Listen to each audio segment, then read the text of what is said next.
దైవ మర్మములు. సహోదరుడు భక్తి సింగ్ గారి అనుభవంలో దేవుడు ఆయనకు బయలుపరిచిన దైవ మర్మములు. జనవరి 6. మీ సంతోషము పరిపూర్ణమగునట్లు అడుగుడి, మీకు దొరుకును.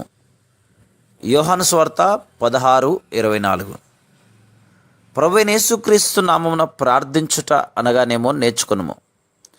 పరలోకమందును భూమి మీదను సర్వాధికారము ఆయనదై ఉన్నది. మత్తయి సువార్త 28:18. దైవ మర్మము దీనిలో గలదు. ఆ శక్తి, ఆ అధికారము ఈ భూమి మీద మన ద్వారానే ప్రయోగించబడవలను. ప్రభువైన యేసుక్రీస్తు నామమునందే మన బలము కలదు. మనకు కష్టములు సంభవించినప్పుడు, శత్రువు రేగినప్పుడు మనమేం చేయవలను? అట్టి సమయంలో మన బలము దాగిన స్థలమేది? నిశ్చయముగా అది మన మాటల్లో లేదు, కానీ యేసుక్రీస్తు ప్రభు యొక్క నామమును ప్రయోగించుటలోనే ఉన్నది. శత్రువు ప్రవాహ జలము వలె రానిమ్ము.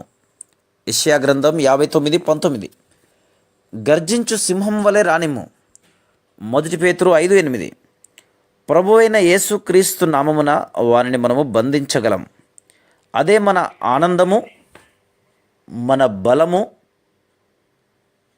క్రీస్తునందు మనము అత్యధిక విజయశాలురము.